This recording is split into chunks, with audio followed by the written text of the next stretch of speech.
എങ്കിലും അവരെ ഔദ്ധത്യം നമ്മുടെ ലക്ഷ്യം തന്നെയല്ലേ. ഔദ്ധത്യത്തിന് വേണ്ടി പ്രയത്നിക്കേണ്ടതില്ല, അത് സ്വായത്തമാണ്, സ്വയംകൃതമാണ്, ആദ്യമേ ഉള്ളതാണ്, കണ്ടെത്തുകയേ വേണ്ടൂ എന്നുള്ളതാണല്ലോ സത്യം. നിങ്ങളുടെ കയ്യിൽ കേബിൾ TV ഉണ്ട്. നിങ്ങൾ ഇവിടം വരെ വന്ന് ചെളാരിയിൽ വന്നിട്ട് ഈ ക്ഷേത്ര സംരക്ഷണ സമിതിയുടെ പ്രഭാഷണത്തിൽ വരുന്ന ഗോപാലകൃഷ്ണനെ അന്വേഷിച്ച് ഇവിടെ വന്നിട്ട് ഈ പ്രോഗ്രാം നടത്തി. നാളെ ഒരു മോഹൻലാൽ ഇവിടെ വന്നാൽ നിങ്ങൾ ഇതേപോലെ ഇൻ്റർവ്യൂവിന് പോവില്ലേ? അതേപോലെ തന്നെ ഏറ്റവും കൈക്കൂലി വാങ്ങിക്കുന്ന ഒരാൾ ശോഭിച്ചുകൊണ്ടിരിക്കുന്ന വ്യക്തിയാണെന്ന് വിചാരിക്കുക, അയാളെയും ഇൻ്റർവ്യൂ നടത്തണമെന്ന് ഓർഡർ കൊടുത്തു കഴിഞ്ഞാൽ നിങ്ങൾ പോവില്ലേ? അപ്പം നിങ്ങൾക്ക് കേബിൾ TV കാര്യങ്ങൾ കാണിക്കുക, അവതരിപ്പിക്കുക എന്നുള്ളത് നിങ്ങളുടെ കർമ്മത്തിൻ്റെ ഭാഗമാണ്, വ്യാവഹാരിക കർമ്മത്തിൻ്റെ ഭാഗം. മനുഷ്യനെല്ലാം അതിൽ അല്ല. കാര്യദേശു അവശകർമ്മ സർവം പ്രകൃതി. You are all entrapped in A system. ഒരു സിസ്റ്റത്തിനകത്ത് എൻട്രാപ്പിലായിരിക്കുന്നിടത്തോളം കാലം ബുച്ചർ ഷോപ്പിൽ വർക്ക് ചെയ്യുമ്പോൾ ഞാൻ ഇറച്ചി കട്ട് ചെയ്യില്ലെന്ന് പറയാൻ സാധ്യമല്ല. അതല്ലെങ്കിൽ പുറത്തേക്ക് വരണം, പുറത്തേക്ക് വന്നാൽ വയറ് വിശക്കും, സാലറി ആര് തരും? അപ്പം അതുകൊണ്ട് സാലറിയിലുള്ള വാഞ്ച, ഞാൻ ജനിച്ചു പോയതിനാൽ ഞാനിവിടെ ജീവിച്ചു തന്നെ ഇരിക്കും എന്നുള്ള ബോധമില്ലായ്മയല്ലേ ഈ കർമ്മത്തിനോടുള്ള ഈ ബന്ധം ഉണ്ടാവാൻ അല്ലെങ്കിൽ കെട്ട് ഉണ്ടാവാൻ കാരണം? അല്ല, അങ്ങ് ജനിച്ച സമയത്ത് അങ്ങക്ക് ഡ്രസ്സ് ഉണ്ടായിരുന്നില്ല. ഈ ജനിച്ച സമയത്ത് ഡ്രസ്സ് ഇല്ലാത്ത ഞാൻ അതേപോലെ നടന്നാൽ പോരെ എന്ന് അങ്ങ് ഇപ്പോൾ വിശ്വസിക്കുന്നില്ല. എന്താ കാരണം? എനിക്ക് ഈ വസ്ത്രം ആവശ്യമില്ലെന്ന ബോധം യഥാർത്ഥത്തിൽ അങ്കുരിച്ചതിന് ശേഷം പോലും എനിക്ക് വസ്ത്രം ധരിക്കാമല്ലോ. അങ്ങക്ക് ആ ബോധം മാത്രം ഉണ്ടാവുകയും വസ്ത്രം ധരിക്കുകയും അങ്ങ് ചെയ്യുന്നു എങ്കിൽ ബോധം ഒരു തരത്തിലും പ്രാവർത്തികം വേറൊരു തരത്തിലും അല്ലേ? അത് വൈരുദ്ധ്യമല്ലേ? വ്യാവഹാരിക സത്യത്തിന്റെ ആചരണം തീർച്ചയായും മുഴുവനായും ഈ ജന്മത്തിൽ തന്നെ കളയണമെന്നുണ്ടോ? ഈ ജന്മവും മറ്റുള്ളതൊന്നും വ്യാവഹാരിക പാരമാർത്ഥിക സത്യത്തിൽ ചർച്ചാ വിഷയമേ ആവില്ല. നമ്മളിപ്പോൾ മനുഷ്യനായിട്ട് ജീവിക്കുന്നത് മാത്രം വിചാരിച്ചാൽ മതി. അടുത്ത ജന്മത്തെക്കുറിച്ച് ഇപ്പുറത്തേക്ക് എടുത്തു കഴിഞ്ഞാൽ ചിന്താധാരകൾ മൊത്തം മാറും. ഈ ജന്മത്തിൽ നിങ്ങൾക്ക് വേണ്ടി കുറേ കാര്യങ്ങൾ ചെയ്യുന്നു, നിങ്ങളുടെ കുടുംബത്തിന് വേണ്ടി കുറേ കാര്യങ്ങൾ ചെയ്യുന്നു, സമൂഹത്തിന് വേണ്ടി ചെയ്യുന്നു, രാഷ്ട്രത്തിന് വേണ്ടി ചെയ്യുന്നു. ഇത് നിങ്ങളിൽ നിന്ന് സമൂഹം പ്രതീക്ഷിക്കുന്നതാണ്. ഒരു കൊടി ഉയർത്തുമ്പോൾ നിങ്ങൾ എഴുന്നേറ്റ് നിന്നേ മതിയാവും. ജനഗണമനയോട് താല്പര്യമില്ലെങ്കിലും നിങ്ങൾ എഴുന്നേറ്റ് നിന്ന് സല്യൂട്ട് ചെയ്തേ മതിയാവും. അല്ലല്ല, ഞാൻ അതല്ല താല്പര്യമില്ലെങ്കിലും എന്ന് പറഞ്ഞു. അപ്പം നമുക്ക് ചെയ്തു തീർക്കേണ്ടതായ കുറേ സാമൂഹിക നിയമങ്ങളുണ്ട്, വസ്തുതകളുണ്ട്. അതെന്ത് ബോധമുണ്ടായി എങ്കിലും ബോധതലം ഒന്ന്, പ്രാവർത്തിക തലം മറ്റൊന്ന്. അതുകൊണ്ട് ഇത് രണ്ടും കൂടിയുള്ള യാഥാർത്ഥ്യം വിലയിരുത്തിയിട്ടാണ് നമ്മളെല്ലാ കർമ്മങ്ങളും ചെയ്യുക. നല്ല ചോദ്യങ്ങളാണ് നിങ്ങൾ ചോദിക്കുന്നത്. വീണ്ടും ഞാൻ താങ്കളുടെ പ്രഭാഷണത്തിലേക്ക് തിരിച്ചു പോവുകയാണ്. മന്ത്രങ്ങളുടെ ആവർത്തനം അല്ലെങ്കിൽ ചൊല്ലലിൽ അങ്ങ് പറഞ്ഞല്ലോ സൈക്കോ ലിംഗ്വിസ്റ്റിക് ഇഫക്റ്റ്. യഥാർത്ഥത്തിൽ ഇങ്ങനെ ഒരു സൈക്കോ ലിംഗ്വിസ്റ്റിക് ഇഫക്റ്റ് അനുഭവത്തിൽ അറിയാൻ സാധിക്കുമോ? ഇതില്ലാത്തൊരവസ്ഥയാണെന്ന് ഞാൻ ചോദിച്ചു കഴിഞ്ഞാൽ, എനിക്കത് ഉള്ള അവസ്ഥയാണെന്ന് അനുഭവത്തിൽ വരാൻ താങ്കൾ എന്ത് ആണ് എനിക്ക് പറഞ്ഞു തരാൻ? വളരെ സിമ്പിളായിട്ട് പറഞ്ഞുതരാം. ഒരു ഗുളിക കയ്യിലെടുത്ത് അതിൻ്റെ പുറത്ത് കൈവച്ചിട്ട് ഒരു നല്ല മന്ത്രം ഞാൻ ചൊല്ലിയിട്ട് വലത്തെ കയ്യിലെടുത്തിട്ട് രോഗിക്ക് കൊടുത്ത് പറയുകയാണ്, നല്ല രീതിയിൽ ഉജ്ജ്വലമായിട്ട് മന്ത്രം എഫക്റ്റ് ചെയ്തൊരു ഗുളികയാണ്, ഇത് നിങ്ങൾ കഴിക്കുക. ഈ എൻ്റെ വാക്കുകൾ ആ മനുഷ്യനിലുണ്ടാവുന്ന എഫക്റ്റ് തലച്ചോറിനകത്ത് 24 തരത്തിലുള്ള ഹോർമോണുകൾ ഉണ്ടാക്കുകയാണ്. ഇത് വളരെ സിസ്റ്റമാറ്റിക്കായിട്ട് പഠിച്ചിരിക്കുന്ന ഒരു വ്യക്തിയാണ് doctor B Ramamurthy, world health ഓർഗനൈസേഷൻ്റെ ന്യൂറോളജിക്കൽ കൺസൾട്ടൻറ്റ്, അപ്പോളോ ഹോസ്പിറ്റൽ. ഇത് മാത്രമല്ല, ഇപ്പോൾ നിങ്ങൾ CSIR ഇറക്കുന്ന പത്രത്തിലും കേംബ്രിഡ്ജ് യൂണിവേഴ്സിറ്റി, ഓക്സ്ഫോർഡ് യൂണിവേഴ്സിറ്റിയൊക്കെ പോയാൽ ഈ curative effect, neuro linguistic effect, ഇതെല്ലാം ലഭിക്കുന്നതിന് ക്യാൻസർ ഹോസ്പിറ്റലിലൊക്കെ ഇത് വെച്ചിട്ടുണ്ട്. അപ്പോൾ ഇതൊക്കെ പ്രാവർത്തികമാണ്. ഇവിടെ നമ്മൾ ധരിച്ചിരുന്ന രീതിയിൽ അത് മതത്തിൻ്റെ പ്രോഡക്റ്റാണെന്ന് ധരിക്കാണ്ടിരുന്നാൽ മതി. മതത്തിൻ്റെയോ ആത്മീയതയുടെ ഒന്നുമാണെന്ന് ധരിക്കാതെ ഇന്നത്തെ ജീവിതത്തിൽ പ്രയോഗിക്കാൻ സാധിക്കുന്നതാണെന്ന ഓപ്പൺ മൈൻഡോട് കൂടി പോയാൽ വളരെയധികം എഫക്റ്റ് ഏതിൽ നിന്നുണ്ടാക്കാം. ഇമോഷൻസിന്റെ hormone mediated emotions, chemical mediated emotions, വീണ്ടും നമ്മൾ ഭൗതികത്തിലേക്ക് കടക്കുന്നു. യഥാർത്ഥത്തിൽ ആത്മീയത്തിൽ ഈ ഇമോഷൻസ് അല്ല ആവശ്യമാണ്, അല്ല ഇങ്ങനെയല്ല ഉണ്ടാകുന്നതും. കെമിക്കലിയോ അല്ലെങ്കിൽ ഇലക്ട്രിക് പവർ കൊണ്ടോ മീഡിയേറ്റഡ് അല്ല. എങ്കിൽ പോലും ശരീരശാസ്ത്രം പഠിച്ച ശാസ്ത്രജ്ഞന്മാർ ഇങ്ങനെ ഒരു ഭൗതിക കാരണം അതിന് കണ്ടെത്തിയെന്ന് എന്ന് മാത്രമല്ലേ ഉള്ളൂ.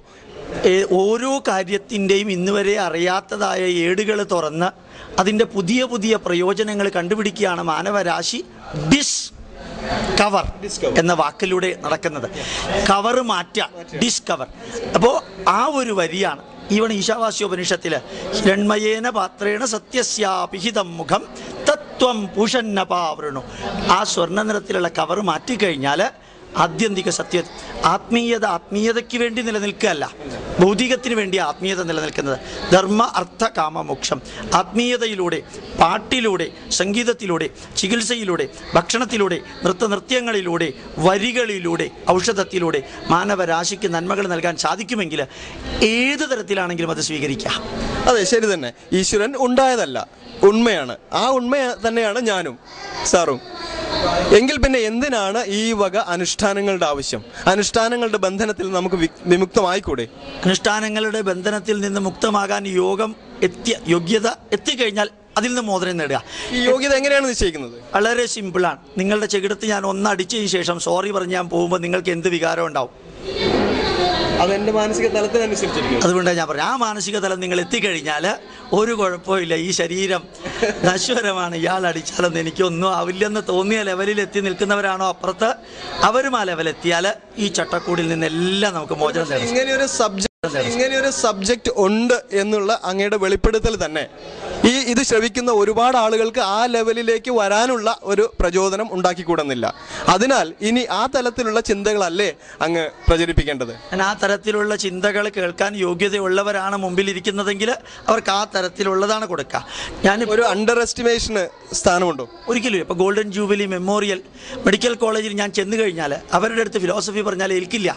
MBA ക്ലാസ്സിൽ അന്ന് നിങ്ങൾ വന്നതാണ്. അവിടെ വേണ്ടത് വേറൊരു സബ്ജക്റ്റാണ്. ഇവിടെ ക്ഷേത്ര സംരക്ഷണ സമിതിയുടെ മീറ്റിങ്ങിനാണ് ഞാൻ വന്നിരിക്കുന്നത്.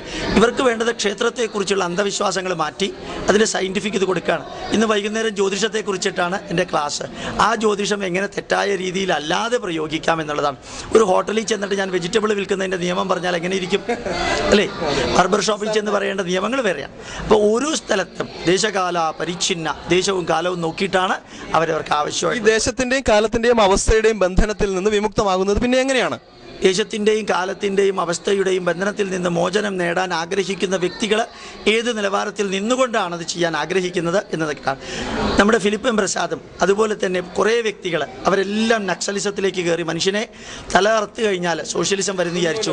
അവസാനം അവർ പരാജയപ്പെട്ടു ചെന്ന് വീണത് പുട്ടപർത്തിയിലും വള്ളിക്കാവിലും ബാംഗ്ലൂരും അല്ലെങ്കിൽ പള്ളിയിലും ഒക്കെയാണ്. അപ്പോൾ എത്താൻ പറ്റാത്ത ലെവലിലേക്ക് ചാടിക്കയറി അവസാനം ചെന്ന് വീഴുന്ന വീഴ്ച വളരെ ഭയാനകമായിരിക്കും. ചിതാകാശം എന്ന മഹാക്ഷേത്രത്തിൽ ആരാധന സമാരംഭിക്കാൻ ഓരോ വ്യക്തിയും യഥാർത്ഥത്തിൽ ഭൗതിക ക്ഷേത്രങ്ങളിൽ നിന്നും ഉയരേണ്ടതില്ലേ? ഭൗതിക ക്ഷേത്രങ്ങൾ ആദ്യത്തെ, ഒന്നാമത്തെ, രണ്ടാമത്തെ സ്റ്റെപ്പായിട്ട് എടുക്കുക, എന്നിട്ട് മുകളിലേക്ക് പോവാം. ഈ സ്റ്റെപ്പുകൾ കൂടെ മാത്രമേ ഈ അവസ്ഥയിലെത്താൻ സാധിക്കുമെന്നുണ്ട്. രണ്ട് രീതിയിൽ നിങ്ങൾക്ക് മോചനം നേടാൻ സാധിക്കും. മോക്ഷം എന്ന വാക്കിൻ്റെ അർത്ഥം മോഹസ്യ ക്ഷയം. നിങ്ങൾക്ക് ഇന്ന് വരെ നിങ്ങൾ ലിക്കർ കഴിച്ചിട്ടില്ല, അതുകൊണ്ട് ലിക്കർ കഴിക്കണമെന്ന് തോന്നണില്ല, അങ്ങനെ മോക്ഷം കിട്ടി. നിങ്ങൾക്ക് മസാല ദോശ വളരെ ഇഷ്ടമാണ്, അതിൽ നിന്ന് മോക്ഷം കിട്ടണം. എന്താ ചെയ്യുക? രാവിലെ മസാല ദോശ കൊടുക്കുക, ഉച്ചയ്ക്കും കൊടുക്കുക, വൈകുന്നേരം കൊടുക്കുക, രാത്രിയും കൊടുക്കുക, അടുത്ത ദിവസം രാവിലെ കൊടുക്കുക, അടുത്ത ദിവസം ഉച്ചയ്ക്കും കൊടുക്കുക, അടുത്ത ദിവസം വൈകുന്നേരം കൊടുക്കുക. 2 ദിവസം മൊത്തം മസാല കൊടുത്ത് കഴിഞ്ഞാൽ പറയും ഇതെനിക്കിനി വേണ്ടേ വേണ്ട. അപ്പോൾ മോക്ഷം കിട്ടാൻ 2 മാർഗ്ഗമുണ്ട്. ഒന്ന് തിരസ്കരിച്ചുകൊണ്ട്, മറ്റൊന്ന് സ്വീകരിച്ച് അതിൽ നിന്ന് പൂർത്തീകരിച്ചുകൊണ്ട്. അതിലേതാണ് നിങ്ങൾ യോഗ്യതയുള്ളതെന്ന് വെച്ചാൽ സ്വീകരിച്ച് എന്ന് പറഞ്ഞാൽ അതായത് ജ്ഞാനത്തിൻ്റെ അഭാവം അവിടെയുണ്ട്. അതിനാൽ ജ്ഞാനം ഉണ്ടാക്കുന്നതിന് വേണ്ടി, അനുഭവം ഉണ്ടാക്കാൻ വേണ്ടി അത് സ്വീകരിക്കുന്നു, അതല്ലേ? ജ്ഞാനം എന്ന് പറഞ്ഞു കഴിഞ്ഞാൽ 2 തരത്തിലുള്ളതാണ്. ഒന്ന് നമ്മളുടേതായിട്ടുള്ള പ്രാക്ടിക്കൽ ജ്ഞാനം, മറ്റൊന്ന് തത്വജ്ഞാനം. അപ്പോൾ ഏത് തരത്തിലുള്ള ജ്ഞാനമാണ് നിങ്ങൾക്കുള്ളത്? തിയറട്ടിക്കലാണോ അപ്ലൈഡ് ആണോ? ആ ലെവലിൽ നിന്നുകൊണ്ട് വേണം അത് വിശകലനം ചെയ്യാൻ. യഥാർത്ഥത്തിൽ ജന്മനാ തന്നെ, ജന്മം എന്നൊന്നില്ല എങ്കിൽ പോലും ജന്മനാ തന്നെ ലഭ്യമായിട്ടുള്ള അവസ്ഥയാണല്ലോ ഇത്. നമ്മൾ എന്തുകൊണ്ടോ നമ്മളുടെ അനുഷ്ഠാനം കൊണ്ടോ മറ്റോ മറന്നുപോയ കാര്യങ്ങൾ മറന്നേക്ക് കാണേണ്ടതേ ഉള്ളൂ എന്ന വിശ്വാസത്തെക്കുറിച്ച് താങ്കൾക്ക് എന്താണ് പറയാനുള്ളത്? യഥാർത്ഥത്തിൽ അത് തന്നെയാണ്. And education is nothing but the manifestation of the divine power existing in every human being എന്ന് വിവേകാനന്ദനും രാമകൃഷ്ണ പരമഹംസരും വളരെയധികം വ്യക്തികൾ, ഡോക്ടർ എസ് രാധാകൃഷ്ണനും ഗാന്ധിജിയൊക്കെ പറഞ്ഞിട്ടുണ്ട്. അവനവനിൽ അന്തർലീനമായിരിക്കുന്ന ഈശ്വരീയ ചൈതന്യത്തിനെ മറനീക്കി മാറ്റി മുമ്പോട്ട് പോകലാണ് വിദ്യാഭ്യാസം. പക്ഷേ ആ ലെവലിലേക്ക് എത്താൻ പറ്റുമെങ്കിൽ മാത്രമേ അങ്ങനെയുള്ളവരോട് ഇത് ഉപദേശിക്കാൻ പറ്റുള്ളൂ. ഇടയ്ക്കിടയ്ക്ക് ആ ലെവലിലേക്ക് എത്താൻ പറ്റുമോ എന്നുള്ള ഭയം താങ്കൾ എന്തുകൊണ്ടാണ് പ്രകടിപ്പിക്കുന്നത്? 4ാം ക്ലാസ്, 5ാം ക്ലാസ്, 6ാം ക്ലാസ് എന്നൊരു ക്ലാസ് ഇല്ല. അതിന് 4, 5, 6 എന്നുള്ള പേരും ഇല്ല. എന്നാലും നമുക്ക് സാധാരണക്കാർക്ക് മനസ്സിലാക്കാൻ വേണ്ടിയിട്ട് അങ്ങനെ ഉപയോഗിച്ചേ പറ്റൂ. അതുകൊണ്ടാണ് ഞാൻ ആ ലെവലെന്ന് പറയുന്നത്. എങ്കിൽ പോലും തുടക്കത്തിൽ തന്നെ ഇത് അതിനുവേണ്ടിയുള്ളതാണെന്നുള്ള വെളിപ്പെടുത്തലും ഇല്ലാത്തതുകൊണ്ട്, ആ തുടക്കത്തിൽ തന്നെ അതിനുവേണ്ടിയിട്ടുള്ള വെളിപ്പെടുത്തലാണെന്ന് പറയുമ്പോഴത്തേക്കും വ്യക്തികൾക്ക് മനസ്സിലാക്കാൻ സാധിക്കില്ല. മനസ്സിലാകുന്ന തലത്തിൽ നിന്നുകൊണ്ടല്ലാതെ മനസ്സിലാക്കാതിനെ പറയാൻ സാധ്യമല്ല. ചെറിയൊരു ഗ്ലോബ് വെച്ചിട്ടാണ് ഭൂമിയെ ആദ്യം പഠിപ്പിക്കുക. കുറേ കൂടി ഉയർന്നു കഴിഞ്ഞാൽ മാപ്പ് വെച്ച് പഠിപ്പിക്കാം, കുറേ കൂടി ഉയർന്നു കഴിഞ്ഞാൽ ഇൻസാറ്റ് പിക്ചർ വെച്ച് പഠിപ്പിക്കാം. പക്ഷേ ഇതൊന്നും ഉൾക്കൊള്ളാൻ സാധിക്കാത്തവന് ഒരു പക്ഷേ മനോമണ്ഡലത്തിലൂടെ ധ്യാനിച്ച് കണ്ടുപിടിക്കാൻ പറയേണ്ടി വരും.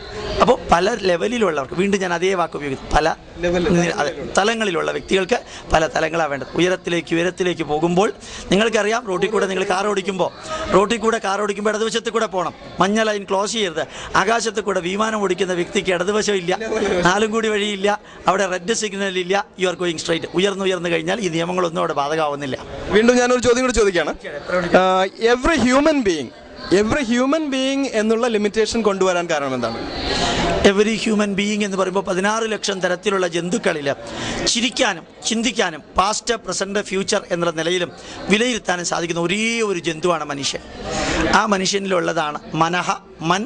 ഇംഗ്ലീഷിൽ മനുഷ്യനെ പറയുന്നത് MAN, because he has got മനസ്സ്. അപ്പം മനസ്സ് എന്ന പ്രക്രിയ ഭൂതകാലത്തെയും വർത്തമാനകാലത്തെയും ഭാവി കാലത്തെയും വിശകലനം ചെയ്യാൻ നമ്മളെ നിർബന്ധിതമാക്കുന്നു. മറ്റൊരു ജീവിക്കും അതില്ല. അതുകൊണ്ടാണ് മനുഷ്യൻ എന്ന ജീവിയെക്കുറിച്ച് മാനവരാശിക്ക് അല്ലെങ്കിൽ each and every human being, each and every individual എന്ന് പ്രത്യേകം എടുത്ത് പറയുന്നത്. അല്ല, ഞാൻ ഉദ്ദേശിച്ചതല്ല, ഞാനൊരു മനുഷ്യനാണ് എന്നുള്ള എൻ്റെ തോന്നൽ വർജിക്കേണ്ടതല്ലേ?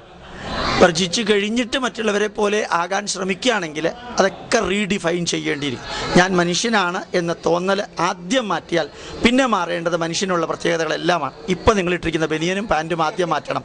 പറ്റാൻ സാധിക്കുമെങ്കിൽ ഗോ ഹെഡ്. വിവസ്ത്രനാവേണ്ടതുണ്ടോ? എനിക്കറിഞ്ഞൂടാ. അങ്ങയുടെ തീരുമാനം എന്താണ് അതനുസരിച്ചിരിക്കുന്നു അങ്ങയുടെ കാര്യം.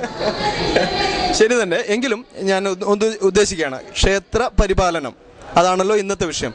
ക്ഷേത്ര പരിപാലനവും ധർമ്മപരിപാലനവും യഥാർത്ഥത്തിൽ രണ്ടും ഒന്ന് തന്നെയാണോ? അല്ല, ക്ഷേത്ര പരിപാലനത്തിലൊരു ധർമ്മമുണ്ട്. ഓരോരുത്തർക്കും ഒരു ധർമ്മമുണ്ട്. ഏതാ ധർമ്മം? അമ്മയ്ക്കൊരു ധർമ്മമുണ്ട്, മാതൃധർമ്മം. അച്ഛനൊരു ധർമ്മമുണ്ട്, പിതൃധർമ്മം. മകനൊരു ധർമ്മമുണ്ട്, പുത്രധർമ്മം. മന്ത്രിമാർക്കൊരു ധർമ്മമുണ്ട്, മാത്യധർമ്മം. ആചാര്യനൊരു ധർമ്മമുണ്ട്. ഈ ധർമ്മം അതാത് വിഷയങ്ങളിൽ കൈകാര്യം ചെയ്യുന്നവർ. മരം വെട്ടുന്ന വ്യക്തിക്കൊരു ധർമ്മമുണ്ട്. അയാൾ വെറുതെ മരം വെട്ടി താഴത്തേക്കിടില്ല. താഴത്ത് ആരും ഇല്ലല്ലോ എന്ന് ഉറപ്പ് വരുത്തിയതിന് ശേഷമേ മരത്തിൻ്റെ കഷ്ണം താഴത്തേക്കുള്ളൂ. അയാൾക്കൊരു ധർമ്മമുണ്ട്. അങ്ങനെ ക്ഷേത്രം കൈകാര്യം ചെയ്യുന്ന വ്യക്തികൾക്ക് അവരുടേതായിട്ടുള്ള ധർമ്മമുണ്ട്. ആ ധർമ്മത്തിന് അപ്പുറത്തേക്ക് കടന്ന് പോകുന്ന വ്യക്തിക്ക് ഇത് ഒഴിവാക്കാവുന്നതാണ്. അപ്പുറത്തേക്ക് കടക്കാനുള്ള അവസ്ഥകൾ നിഷേധിക്കപ്പെട്ടു പോകുന്നില്ലേ എന്നാണ് എൻ്റെ ചോദ്യം. ആര് നിഷേധിച്ചു? ഈ ക്ഷേത്ര ആരാധനകളും അല്ലെങ്കിൽ ആചാര്യക്രമങ്ങളും എല്ലാം ഒരു ബന്ധനമല്ലേ? ആ ബന്ധനം കൊണ്ട് ചിലത് നേടാൻ സാധിക്കുമെങ്കിൽ അത് കൂടിയേ തീരൂ. റോട്ടിൽ കൂടെ പോകുമ്പോഴത്തേക്ക് ഇടതുവശത്ത് കൂടെ വണ്ടി ഓടിക്കുക എന്നുള്ളത് ബന്ധനമാണെന്ന് തോന്നുകയാണെങ്കിൽ വലതുവശത്ത് കൂടെ ഓടിക്കുക, കോൺസിക്വൻസ് അനുഭവിക്കണം.